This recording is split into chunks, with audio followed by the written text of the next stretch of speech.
पांडुरंग हरि वासुदेव हरि। मेरे प्यारे भक्तजनों, हमने गए प्रवचन में हम सुन रहे थे कि हम सुख की प्राप्ति के लिए, सुख को खोजने के लिए हम निकले हैं, लेकिन वस्तुतः सुख कहाँ छिपा है? वस्तुतः सुख कहाँ है? क्या सही में हम सुख प्राप्ति के लिए निकले हैं? यदि हमें सही में सुख चाहिए, यदि हमें सही में सुख की प्राप्ति हो, ऐसी इच्छा हो, तो पहले में पहला हमको जानना चाहिए कि सुख किसे कहते हैं, सुख काय में है, सुख किस चिड़िया का नाम है, सुख किस भवन में रहता है, सुख के रक्षण हार कौन है, उसके द्वारपाल कौन है, सुख कौन से महल में रहता है। ये जो हमें मालूम नहीं है तो हम सुख को कहाँ शोधे, कहाँ खोजे? और यदि मिल भी जाए तो हम सुख को प्राप्त नहीं कर पाएंगे। क्यों? कि हम उसको पहचानते नहीं है, उसको पहचानते नहीं। क्यों? इसका मैं आपको एक छोटा सा दृष्टांत देता हूं मेरे भैया। दोपहर का 12 बजे का समय हो गया, 12 साढ़े 12 बज गए हैं। 50-60 लोग बैठे हैं घर में, और एक माताजी उठ के, माताजी ने पूछा, क्या आपको सबको खाना है? सबको क्या आपको खाना खाना है? तो सबने एक आवाज में बोला, हाँ हमें खाना है। क्या आपको सबको भूख लग गई है? तो उन्होंने बोला, हाँ हमको भूख लग गई है। तो आप जो अवश्य खाओगे? बोला, हाँ हम अवश्य खाएंगे। देखो, यहाँ पे एक बात है कि सब बोलते हैं हमें भूख लगी है, सबने कहा हमें खाना है, सबने कहा हम अवश्य खाएंगे। यहाँ पे हम सब एक मत है, यहाँ पे हम सब एक मत है, हमारी सबकी इच्छा है, हमको खाना है, खाना है, खाना है। यहाँ पे कोई दो मत नहीं है, कोई ना नहीं बोलता है, सब हाँ बोलते हैं कि हमको खाना है। लेकिन अभी वो माता जी ने क्या किया, प्रश्न किया कि भाई आपको क्या खाना है? वो बोलता है मुझे तो रोटी और दाल खाना है। दूसरे को बोला आपको क्या खाना है? कि मेरी खिचड़ी खाने की इच्छा है। तीसरे को पूछा आपको क्या खाना है? तो मुझे चावल खाना है। एक को पूछा आपको क्या खाना है? उसने बोला मुझे रसमलाई खाना है। एक को पूछा आपको क्या खाना है? मुझे बासुंदी खाना है, मुझे श्रीखंड खाना है, मुझे कड़ी भात खाना है। अलग अलग प्रकार की उनकी बात होने लगी, मुझे एक खाना है, मुझे एक खाना है, मुझे एक खाना है। खाने में सब लोग एक मत नहीं है। समझे ना मैं क्या कहना चाहता हूँ? क्या नहीं समझे हो? समझो, भूख लगी एक मत है, खाना खाना एक मत है, लेकिन क्या खाना उसमें एक मत नहीं है, अलग अलग मत है। वहां पे हमको एक खाना, एक खाना, एक खाना, एक खाना। इसी तरह इस सृष्टि के ऊपर किसी को भी पूछो क्या तुम्हें सुख चाहिए, तो बोलेगा हाँ हमें सुख चाहिए। राजा को बोलो सुख चाहिए, चाहिए। प्रधान को बोलो सुख चाहिए, चाहिए। मंत्री को बोलो सुख चाहिए, चाहिए। संतरी को बोलो सुख चाहिए, चाहिए। सिपाही को बोलो सुख चाहिए, चाहिए। किसी को सुख नहीं, ऐसा नहीं, सबको सुख चाहिए। लेकिन सुख की व्याख्या हर एक की अलग अलग है।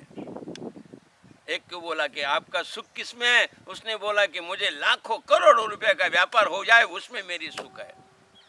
एक को पूछा आपको सुख किसमें है? उसने बोला कि मैं रोज बाजार में जाता हूँ, गांव में जाता हूँ, भिक्षांदेही करता हूँ, मेरी झोली में किलो 2 किलो अनाज आता है, इससे ऊपर नहीं आता है। यदि मुझे 1 क्विंटल अनाज मिल जाए तो उसमें मेरा सुख है। एक को पूछा कि तुमको किसमें सुख लगता है? उसने बोला देखो मजदूरी करने के लिए जाता हूँ, दिन भर मजदूरी करता हूँ, बहुत श्रम करता हूँ, लेकिन 50 रुपये के ऊपर नहीं मिलता है। यदि मुझे 200 रुपये मिल जाए तो उसमें मुझे सुख है।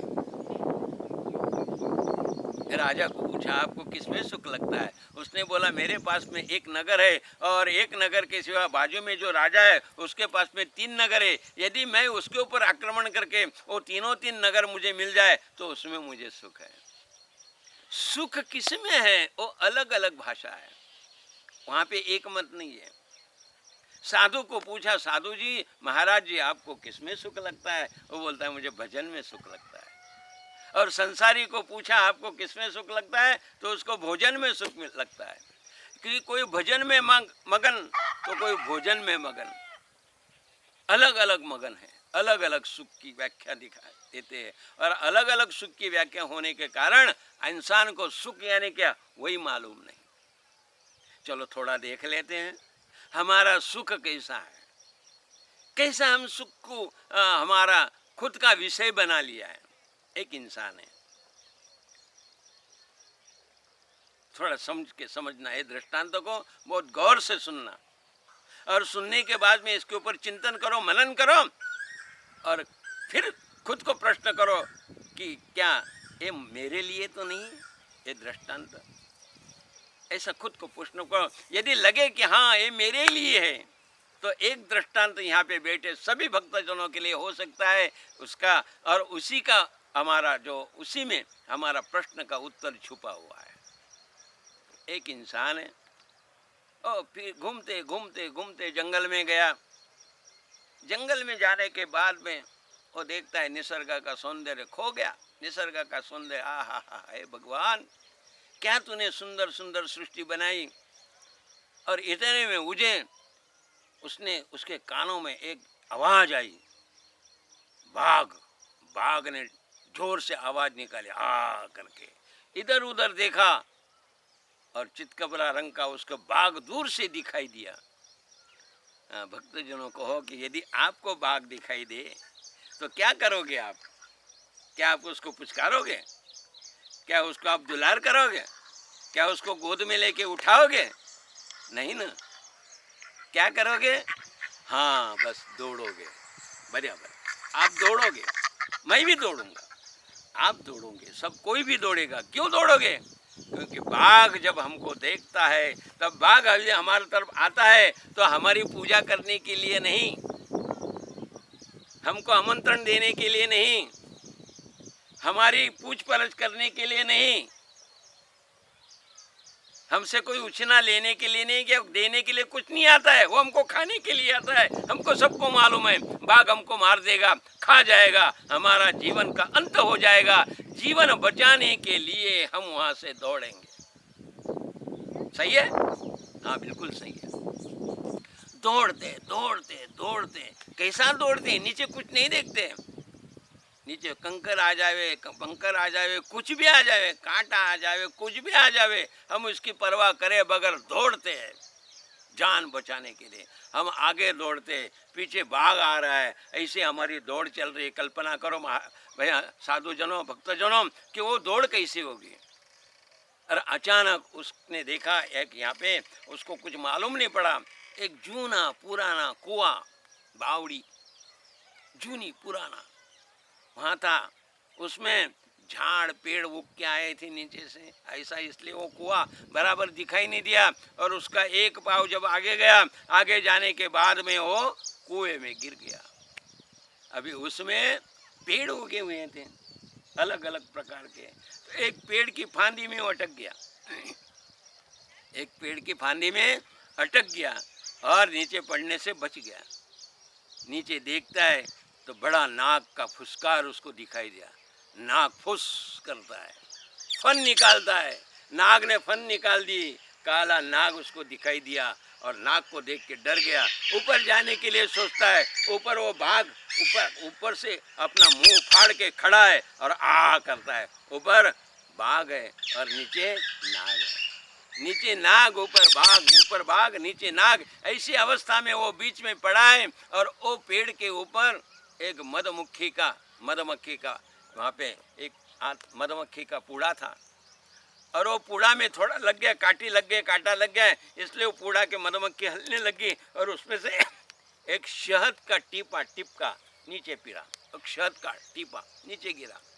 और उस टाइम उसका मुंह खुला हुआ था, इंसान का मुंह खुला हुआ था। वो देखता अरे बाप रे, ऐसा करके उसका मुंह खुला हुआ था और खुले हुए मुंह के अंदर और एक शहद का टीपा गिर गया। और गिरने के बाद में उसने वो बड़ा ऐसा आवाज किया, आहा क्या मीठा है, नीचे नाग है, ऊपर बाघ है, ऊपर बाघ नीचे नाग, और उस समय उसके मुंह के अंदर वो शहद का मध का एक टीपा गिरता है और उसकी वो मिठाई के लिए अपना चटकारा देता है, बोलता आहा कितना मीठा है, कितना मीठा है। बस यही है, यही विषय है, यही विषय का सुख है।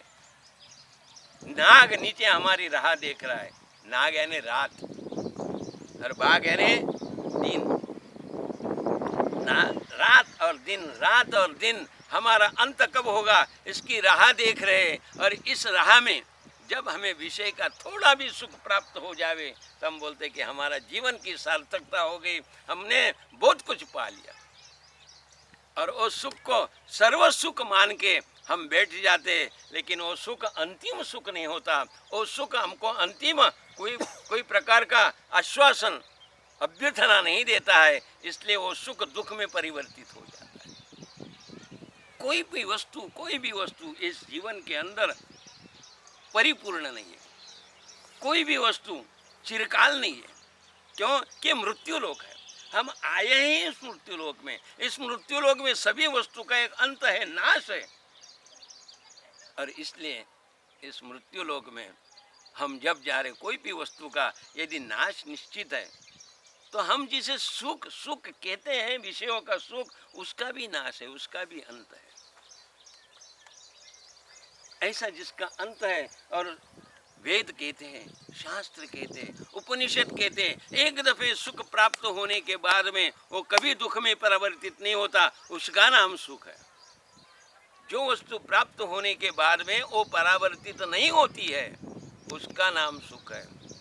जिसमें संपृक्तता है, विज्ञान का नियम है संपृक्तता, यानी जैसा कि पानी में थोड़ी शक्कर डालो और उसको चमचे से हिलाओ तो शक्कर पानी में घुल जाएगी, और डालो और हिलाओ वो घुल जाएगी, तीसरा चम्मच डालो वो भी घुल जाएगी। लेकिन एक समय ऐसा आएगा प्यारे, उसमें शक्कर डालो, कितना भी हिलाओ, लेकिन वो शक्कर पानी में नहीं घुलती, क्योंकि विज्ञान ऐसा कहता है, वे पानी संपृक्त हो गया है, संपृक्त हो गया है, और शक्कर उसमें नहीं घुलती है।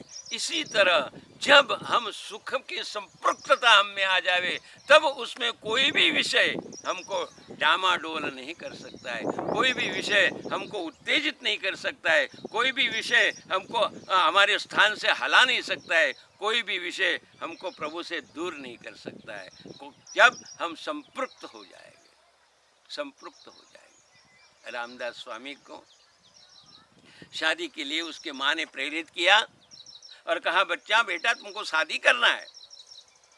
रामदास जी ने पूछा, माँ शादी करना है यानी क्या होता है? बोले तेरी पत्नी आएगी, तेरी बीवी आएगी। हैं कि बीवी कैसी होती है?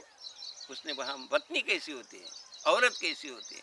उसने अरे बोला मेरी जैसी होती है। रामदास स्वामी ने बोला, हाँ माँ जैसी औरत उसको अपन पत्नी कहेंगे, उसके साथ संसार करेंगे, उसके साथ शादी बनाएंगे, ये तो बड़ी गलत बात है। और वहाँ से चले गए, वहाँ से चले गए। जब हमारे समझ में आता है कि हमको क्या भोगना है, क्या खाना है, क्या पाना है, तब हम उसको त्याग कर देंगे। जब तक हमको मालूम नहीं है तब तक हम उसका त्याग नहीं कर सकते। हमारा क्या होगा इस जीवन में?